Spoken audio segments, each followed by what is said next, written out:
If you want me to say your name on stage, you really should get your asses on Twitter.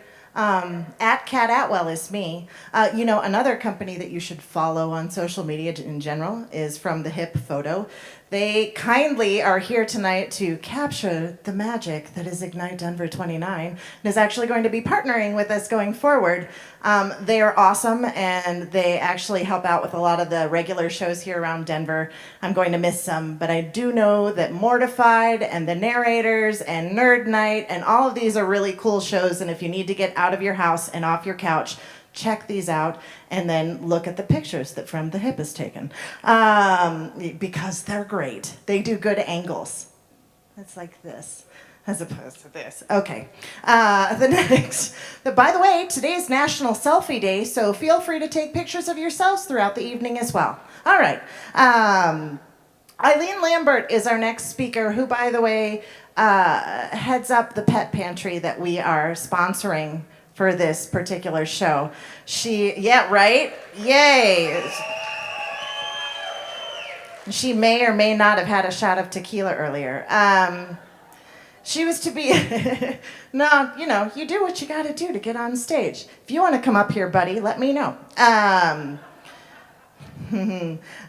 Or I'll get, Jessica and Maleficent to help us out. If she was to be a spokesperson, she said it would be either for Pirates Booty or Jelly Bellies. However, she would only rep the marshmallow, popcorn, red hot, and cotton candy flavors of those particular jelly beans. Right? I mean, I don't like the marshmallow jelly beans, I won't lie, and the popcorn is weird. Just me? I like the black licorice ones, though. I'm that guy. Thank you, black licorice people. What?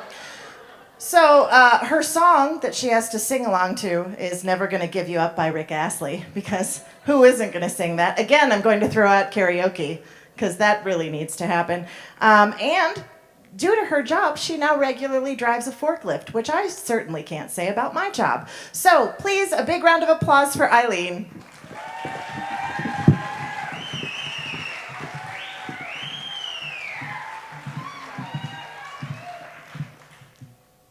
Hi, well, thank you so much for having the Colorado Pet Pantry here as the beneficiary. We really appreciate it. So how many people have a pet? And how many of you have had some sort of financial struggle in the past 10 to 20 years? That's the lifetime of a pet. So basically, sometimes people will ask me, why does that person have a pet when they can't afford to feed it? But I'm thinking, well, this is a pet. This is a pet that's been part of their life, their entire life. It's not a fancy car. It's not a car that they have to do maintenance on. It's something that's in their home, and we want them to keep it. I started the Colorado Pet Pantry 5 years ago because I saw that people were relinquishing pets that they didn't want to relinquish. But I want to take a leap today and talk not only about how pets are good for people, but also good for the neighborhoods that they're in and how they can maybe reduce violence in those neighborhoods. First of all, with kids. Pets are so good for kids. They help them learn discipline and tolerance and patience, and most importantly, empathy. Empathetic kids make empathetic adults who commit less crime. That's all true until the human-animal bond is broken. And this happens when people have to relinquish pets because they can't afford to keep them. And especially if it happens over and over, that bond can be broken. And the horrible part about this is if the bond is broken enough, then children can partake in animal cruelty. And if that's the case, they're 40% more likely to perpetrate domestic violence as an adult. We want to also help children who are in a situation of domestic abuse. In a situation of domestic abuse, perpetrators hold money over the victims. In this case, the victim may not have the resources for food and things like that to take care of their pet. And in this situation, the child might end up staying with in the family and witnessing abuse. And in that case, they're 3 times more likely to repeat the cycle in adulthood. So we know that having pets is good for people, for children and adults, but it's also really good for in a neighborhood to make it stronger. It increases social connectedness, which when we know our neighbors and can talk to our neighbors, that makes our neighborhood stronger. I even know people who have made business cards for their pets so that they can meet their neighbor. When we have this social connectedness, we're less likely to have neighborhoods that have violent crime. Another part that pets can help us is getting us out into nature. And this is even true for cats in this particular situation.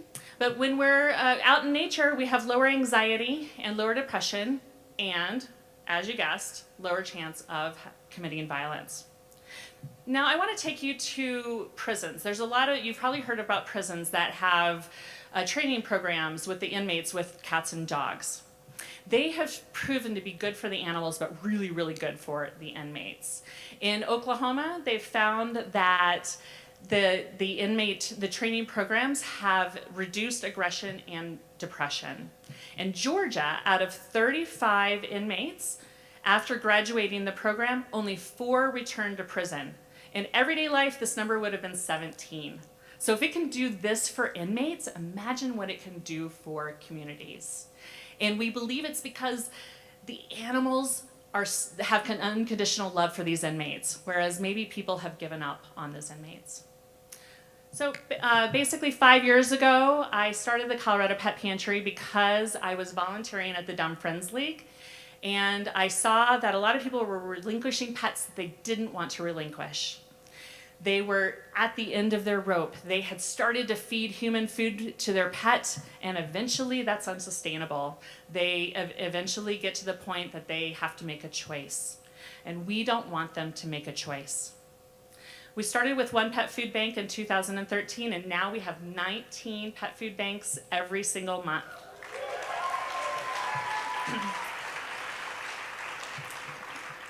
In 2017, we helped 13,333 pets get food for a month, which enabled them to stay in their family. The Dumb Friends League has told us that every animal that we can keep out of the shelter saves them $500. And for us, it costs $5 to feed that pet for a month. So if you're inspired to help, we need volunteers, we need food, and we need funds, and we have a table out front. Thank you.